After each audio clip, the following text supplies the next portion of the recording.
Hey there, my name is AJ Pickett and I make videos about role-playing games, and lots of them. I upload twice a week with a live stream every weekend. You can also find me on Subscribestar, Patreon and Discord, Facebook and Twitter. Also, there is an option to join the channel as a member, and I welcome any questions you have in the comment section down below. As always, if you like this video or this channel, hit that like button and subscribe, if you would be so kind, and hit that little notification bell. Before we launch back into the story of the elven god Erushni and her transformation into the demon lord and descent into the abyss, we need to examine an obscure bit of lore about the first Drow and the dead prime material world named Threnody, the original homeworld of a mortal dark elf who was an extremely powerful necromancer and queen. Her husband, the king of Threnody, discovered that she had been experimenting in sick and twisted ways with corpses of their subjects. He banished her, naming her Darrow, which is an elven term that means face of shadow, heart of night, traitor, but which has long since been shortened to the word Drow. So Queen Kyrinsali was the very first individual to be called Drow in the lore, predating the Drow of faerun by an untold period of time. She was the banshee goddess of death long before Erushni became Lolth, and Erushni, as the goddess of destiny, had dealings with Kyrinsali on many occasions. What is even more impressive about Kyrinsali, though, is that she managed to kill Orcus and take over his realm of Thanatos for quite a while before the Demon Lord managed to return as an undead power. But that tale will be told in full soon enough. What is more relevant is that at the time Erushni descended into the abyss, Kyrinsali was without a realm of her own and in need of an ally. As with all mythology of the gods, there is a lot of conjecture about exactly what happened when Erushni arrived in the abyss. Some theologians argue that when ghaunadaur retreated from his attack on corellon Lorathian at the end of the War of the Seldarine, he left his path to the abyss open behind him, and when corellon cut Erushni's web and she fell into the abyss, it was down the same portal that ghaunadaur had used, which is why they both ended up in the same zone of the abyss. Otherwise, it's simply too great a coincidence that they would wind up in the same place, since all the portals to that mire of chaotic lower planes deposit travellers in random layers unless there's some sort of link to the specific layer that they wanted to travel to. Ghaunadaur at this time was not merely a demon lord. He counted among his assets quite a large number of mortal worshippers on the prime material plane, including a significant number of dark elves, but more importantly, an enormous number of intelligent oozes, slimes, jellies and shapeshifters who all worshipped him as their god. It's difficult as a sage to really nail down any specific timeline of divine events where they don't interact directly with the recorded history of mortal worlds. I spoke to Eric Boyd about this, and as I was writing the script for this video, and I know you would prefer a definitive timeline, but what we're talking about here is mythology. He said, if it didn't involve mortals, then it's myth. And that's just the way it is. The gods dwell on the planes of existence where time itself is quite subjective. For example, a single day on Aravandor is almost a year of Forgotten Realms time. But I'll try to make sense of it for you and present a possible order of events. By the way, Eric Boyd has just released an excellent PDF on the Dungeon Masters Guild titled Eorgul, Lord of the End of Everything. I highly recommend that you pick this up. It could not fit more smoothly into the lore I have been and will be discussing in regard to Lolth, the elves, the structure of the planes, and so much more. If you like what I do on my channel, you will love this PDF, I assure you. Link down below. Okay, so to continue. So Erushni was now Lolth, a demon queen, much reduced in power and lacking access to her former divine portfolios, but still very powerful by the standards of the demon lords. Her arrival on the 66th discovered layer of the abyss sent a bit of a shockwave through the power structures of the chaotic evil entities who ruled their own parts of this ever-expanding abyss. To be sure, there were many battles and outright assassinations that occurred which we will never learn about, but there are many rumours, such as Lolth absorbing the power and being of another demon lord who styled itself as a god of spiders, but it is the interaction with the god ghaunadaur which is far more interesting and has the greatest impact on the mortal world. Lolth herself has said that ghaunadaur was old even before Ao's time. He is one of the most ancient powers still alive and involved on the world of Toril, and his influences across the multiverse is quite vast. When Lolth literally fell into one of his main lairs on the abyss, he took that opportunity to propose a much closer alliance with her, in effect offering to take Corellon's place as her consort, and together they would form a new pantheon, with ghaunadaur bringing the worship of all the intelligent slimes and oozes and crawling creatures, and Lolth bringing in all the elves and other humanoids. It was a very logical and mutually beneficial pairing as far as ghaunadaur was concerned. Lolth approached him. He risked everything travelling to the home of the seldarine and directly attacking Corellon, and now sharing a sanctuary with Lolth, who clearly seethed with a deep and implacable desire for some serious revenge. And yet, Lolth's motivation was the same. She absolutely refused all of his offers of alliance, and basically called him a loathsome pile of shit that never should have crawled out of the primordial ooze, and she would rule everything perfectly fine without him and his pathetic vermin worshippers. Ghaunadaur's instant and overwhelming rage at this insult was the stuff of legend. He was so furious, he attempted to subsume Lolth, but Eilistraee had been one of the most accomplished spellcasters among the seldarine and was ready for this tactic by the Lord of Slimes. Turning Ghaunadaur's rage and aggression back on himself had the effect of creating a severe psychic backlash that drove all of his most intelligent devout followers in the Ooze's world insane, reducing their intellect to the level slightly below that of a simple animal. And as this shockwave began to have the sudden effect of drastically reducing Ghaunadaur's divine power, it just made him more and more angry, causing even greater backlash, severe mental damage, and a near total collapse of all intelligent Ooze cultures, particularly on Toril. The fact Lolth was witnessing this happen and laughing at him was just the cherry on the cake. His status as a greater god was all but completely destroyed, and in the southern lands of Faerun, the Dark Elves who lived on Toril at the time, who worshipped Ghaunadaur, felt this effect most keenly. Lolth, of course, took advantage of this, and while not being able to subjugate Ghaunadaur, because even then he was still an elder primordial power that was impossible to actually defeat and kill, in her state as a demon lord at the time, she still assumed control of the Demonweb pits and the unique properties it has compared to other abyssal layers. For more information on the Demonweb pits, I recently made a video about this realm and the many portals that Lolth created after using a magical lens to scout out primaterial worlds that she could invade, and at times actually annex and draw into the abyss, expanding her domain even more. Which is not about extra real estate. The Demonweb pits are almost infinite in size. The magical power of those worlds and the souls of all who dwell on those planets being drawn into Ilythiir is what provided the most benefits to Lolth, growing her power in leaps and bounds, but she was still very far from being a god, because as with many of the seldarine, including Corellon himself, she never really had much of a deep interest in Corellon's offspring, the Elves, which were seen as side effects of his blood being spilled in battles with Gruumsh and other gods. Plus, the first Elves, as Mordenkainen points out, were much like Corellon's early form, a primal spirit of freedom, nature's fierce and beautiful splendour, both masculine and feminine aspects, and so the Elves were shapeshifters and travelled freely, many following the flows of magic from world to world until the Elves were just about everywhere that they could possibly be, and spread so thin their voices of longing and reverence for Corellon, their desire to return to the presence, were so quiet as to go almost unnoticed by the seldarine. But as shapeshifters, Ghaunadaur heard them.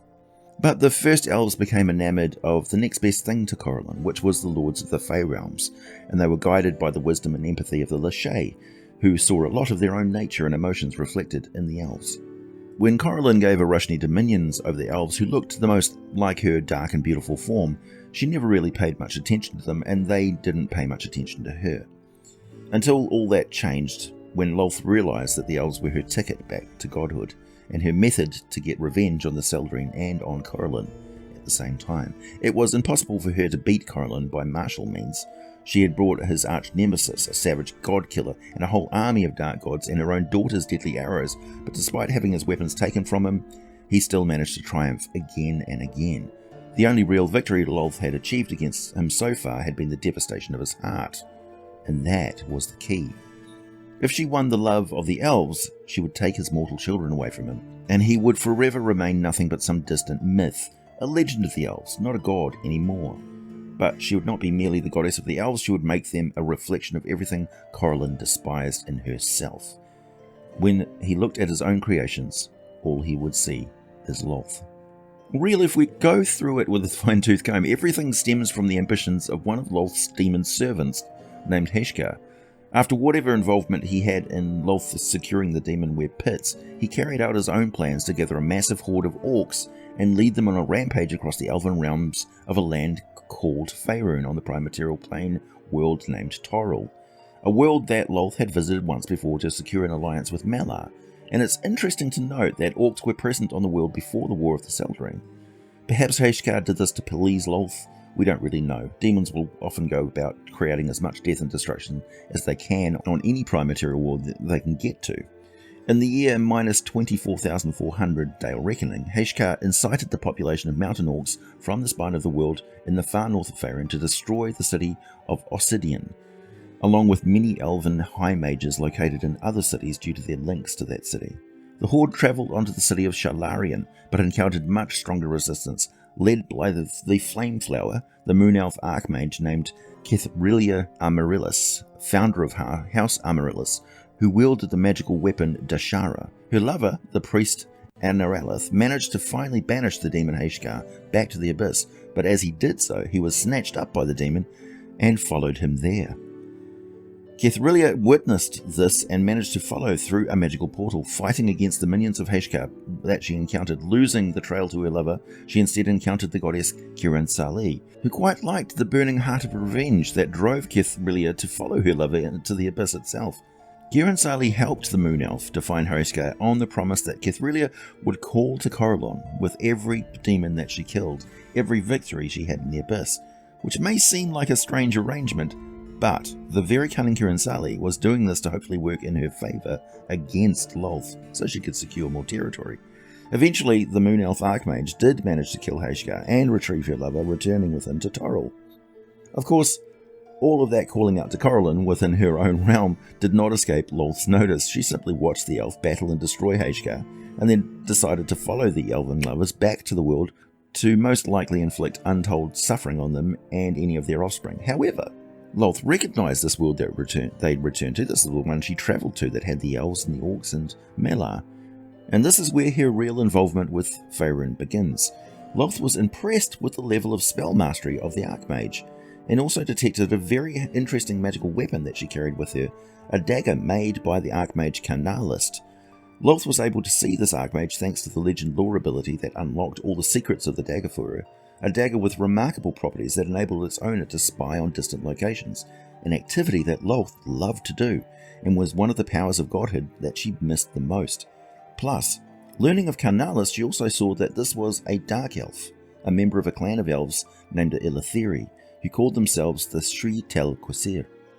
Lolth found Carnalist promising, but she could see that he was a worshipper of ghaunadaur, and the clan of Ilythiiri, with their attractive dark brown skin and raven hair, were also associated with her son vhaeraun, who had been banished to the world of Toril.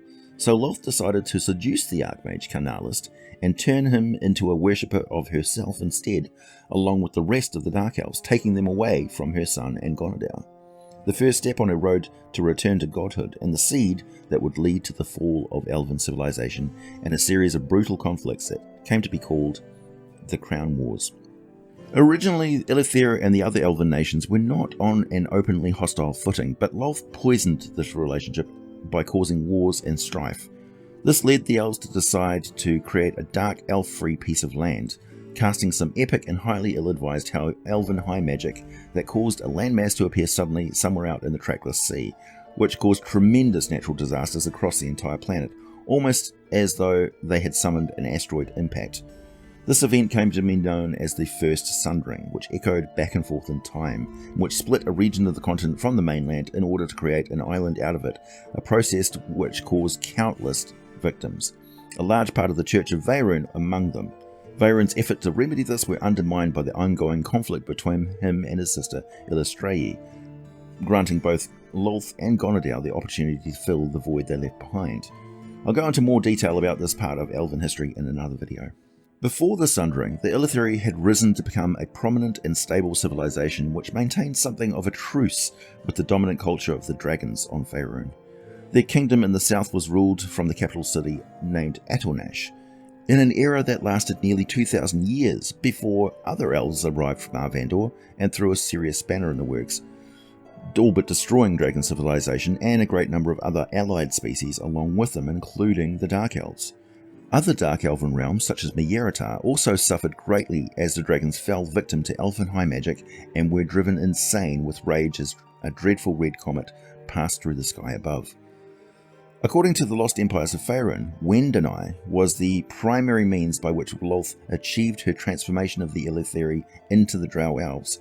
She gained great influence over the Balor Lord, who in minus 11,500 DR was tasked by Lolth with seducing the Sethomir clan, rulers of the Ilythiiri. into her worship and granting them evil magics. He succeeded and was probably the greatest, but by no means only influence on the fall of the Dark Elves and on the alterations in their appearance, which is mainly due to his demonic bloodline from the many offspring resulting from his work, acting as an advisor, tutor, and sometimes consort with the most powerful Drow matron mothers. He tried to claim a little power for himself by leading a successful Drow and Duergar attack against the Elven court in minus 4,400 DR called the Dark Court Slaughter. Wendonai's efforts at personal growth for him and his Drow subjects over the next 2 millennia earned Lolth's ire. I guess Lolth's motivations were to keep the Elves away from the light of Corellon. Lolth withdrew her favour from the Demon Lord Wendonai in the year minus 2,549 DR, and the matrons followed suit, causing Wendonai to wander off and get involved with the demon Eltab, which is another story. Lolth's offspring, thanks to her rather complete seduction of Carnalis, who also desired to become a god, no doubt played many critical roles in the Drow culture and their decisions to abandon the surface world and instead seek to dominate the Underdark, untapped territory, with great amounts of hidden power. The mortal body of Carnalis was destroyed by the floods and earthquakes in the wake of the first sundering. It's unclear if he managed to survive by magical means, capturing his essence in a dark pearl. Much of the written history of the era immediately following the first sundering, called the Crown Wars, has been lost in the terrible battles that occurred at the close of the Fifth War.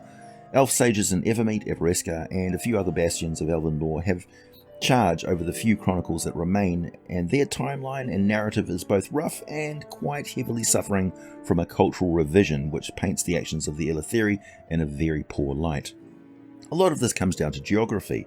The Sun and Moon Elves arrived in northern faerun from Aravandor, among the smaller, more tribal and naturalist Green Elves, who told them many tales of the Dark Elves' rootlessness, institutionalized slavery, interference in the affairs of the Green Elves, and their negotiations with dragons, which allowed them to build a great city in the south.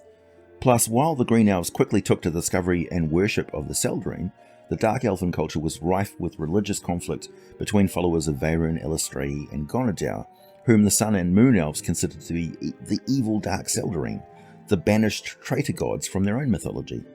In truth, the Ilythiiri were not exactly rabid warmongers at that time, and there was a lot more religious tolerance in their society than people would think. That existed with 3 different worshipping religions for close to 2,000 years. Lolth and Wendonai changed all of that, and pretty soon the Ilythiiri were acting in a manner that the Northern Elves always suspected that they were, sneaking around and assassinating people and fomenting conflicts that sought to weaken the Northern Elven population and stop them from forming a more powerful unified alliance. The settlements of the Arnetar, Eilithiir, and Saurpir within the Satyr Wood suffered many secret attacks by the Ilythiiri, killing leaders, framing heirs, setting the 3 realms to war against each other. The Ilythiiri were so sneaky, their ultimate hand in this conflict was not discovered for centuries. The War of the 3 Leaves resulted in the elves of the Eilitheir and Saurpir migrating gradually into the Selmal Basin and becoming the aquatic elves of the Sea of Fallen Stars and the Vilhon Reach. Recovered elven history is very detailed during the 5 Crown Wars, and we are concentrating on Lolth, so she had her hand in a lot of what was going on, greatly enjoying the conflict and the chaos like any proper demon lord should.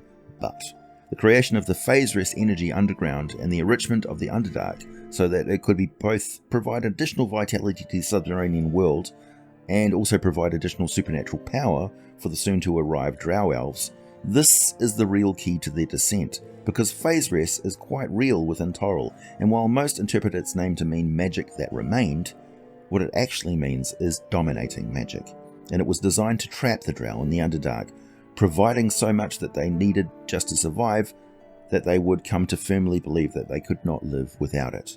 It was also thanks to the goddess Lolth. We shall continue on with these formative years and Lolth's ascent to divinity, but for now, please hit the like button if you made it this far, subscribe if you like what I do, check out my subscribe star or Patreon for links for all the full scripts for these videos, buy some Teespring merchandise, wear your geek with pride, and as always, thanks for listening, and I'll be back with more for you very soon.